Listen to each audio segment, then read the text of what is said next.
Hello students, DCT 2024 document verification ಅನ್ನ ಯಾವ place ನಲ್ಲಿ ಮಾಡಿಸಬೇಕು ಅನ್ನೋಂತ ಇನ್ಫಾರ್ಮೇಶನ್ ವಿಡಿಯೋ ಇದಾಗಿದೆ ಸ್ಟೂಡೆಂಟ್ಸ್.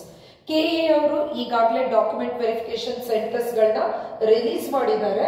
ಯಾವೆಲ್ಲ ಪ್ಲೇಸಸ್ ಗಳಲ್ಲಿ ಇದೆ ಅನ್ನೋದನ್ನ ನಾವು ನೋಡಬಹುದು. Almost all government polytechnic colleges ಮತ್ತು ಏಡೆಡ್ ಪಾಲಿಟೆಕ್ನಿಕ್ ಕಾಲೇಜಸ್ ಗಳ ಲಿಸ್ಟ್ ಇದೆ.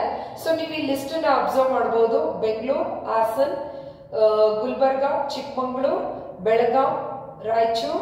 ಸೊ ಈ ರೀತಿ ಸಾಕಷ್ಟು ಪಾಲಿಟೆಕ್ನಿಕ್ ಕಾಲೇಜ್ಗಳ ಲಿಸ್ಟ್ ಗಳನ್ನ ಈಗಾಗಲೇ ಅನೌನ್ಸ್ಮೆಂಟ್ ಬಂದಿದೆ. ಈ PDF ನಿಮ್ಗೆ ಬೇಕು ಅಂತ ಅಂದ್ರೆ ಸೊ ಟೋಟಲಿ 760 ಕಾಲೇಜಸ್ ಗಳನ್ನ ಲಿಸ್ಟ್ ಔಟ್ ಮಾಡಿದ್ದಾರೆ.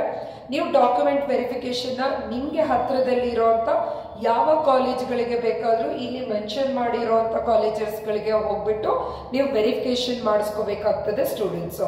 ಈ ಡಾಕ್ಯುಮೆಂಟ್ ನಿಮಗೆ ಬೇಕಂತಂದ್ರೆ ಇದೇ ಯೂಟ್ಯೂಬ್ ವಿಡಿಯೋದ ಡಿಸ್ಕ್ರಿಪ್ಷನ್ ಬಾಕ್ಸ್ ಅಲ್ಲಿ ಲಿಂಕ್ ಅನ್ನ ಪ್ರೊವೈಡ್ ಮಾಡಿದೀವಿ. ಸೊ ನೀವು ಅಲ್ಲಿ ಕೂಡ ಡೌನ್ಲೋಡ್ ಮಾಡಬಹುದು. ಕೆಎ ವೆಬ್ಸೈಟ್ ಅನ್ನ ಚೆಕ್ ಮಾಡಿದ್ರೆ ಅಲ್ಲೂ ಕೂಡ ನಿಮ್ಗೆ ಇದೇ ಡಾಕ್ಯುಮೆಂಟ್ ಸಿಗ್ತದೆ students. Thank you. This is Rupashri from Techno Geeks Innovations, TGI DCT Coaching Center.